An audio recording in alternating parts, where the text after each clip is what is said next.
在民权路2段的小巷内，有社造单位将这个原本已经荒废的空间改造成为番薯旗1625中继空间，而且到了晚上还会加上灯光效果，让这里充满着奇幻浪漫的氛围。同时，为了吸引更多民众亲近这里，负责社造的单位更邀请艺术家进驻。而这次的展览就请到了作品深具疗愈效果的克里斯多插画生灵来设展。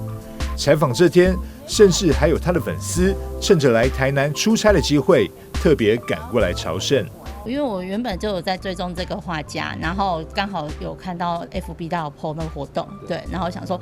刚好今天时间上可以，然后就刚好站在他展出的时间，然后我想说，我就刚好可以在这附近呢，也是过来看一下这样子。实际走了一趟，感觉怎么样？我觉得因为比较可惜的是，我以为可以上去，然后不然我觉得而且刚好我来的时间点很恰当的是刚好灯光开了，然后所以我觉得非常美好。对。对。那他的画的特色大概是怎样？因为他是因为他的画是比较疗愈，我不会，因为其实我本身不是画画的人，但是只是说，因为其实他克里斯画家他那个本身的画就感觉让人家很疗愈这样子，所以其实我也不知道追踪他多久，但是真的还蛮多年的。对，我记得我小朋友很小的时候，到现在已经跟我一样大，对，所以已经很多年了。番薯旗1625中继空间，那我们是用艺术来再现我们的整个环境。那我们希望透过很多的艺术工作者，然后让他们用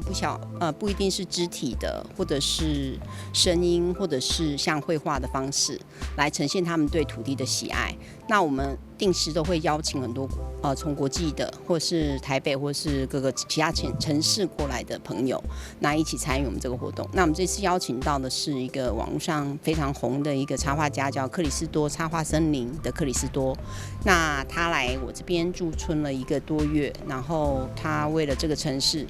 画了非常多他的幻想，所以欢迎他的粉丝或者是喜欢看到幻想画作的人，好来我们这边看一下，参与这个活动。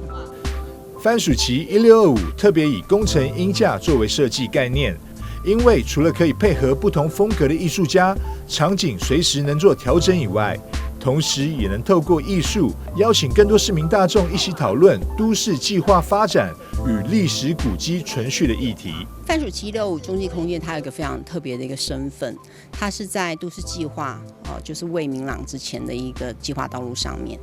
那这样的一个计划道路穿越一个城市里面，其实在台南是非常难以做决定的哈，就是道路到底是要留着好还是要留着古迹。那我们这个中继空间其实就是希望能够谈论艺术来谈论这个话题，那更多的民众一起参与，然后大家给予意见。这个地方是否是需要存续？好，那这个应该是由我们市民自己来做决定的。好，那所以说这样子的鹰架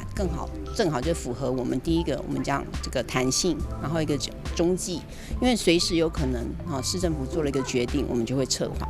那第二个事情是说，这个鹰架它可以随着不同的表演艺术工作者去重新调整这个舞台的架构，这样子。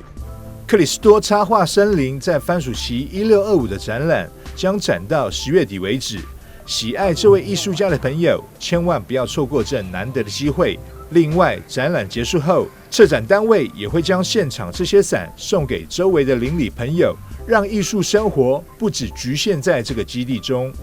记者张顺维台南报道。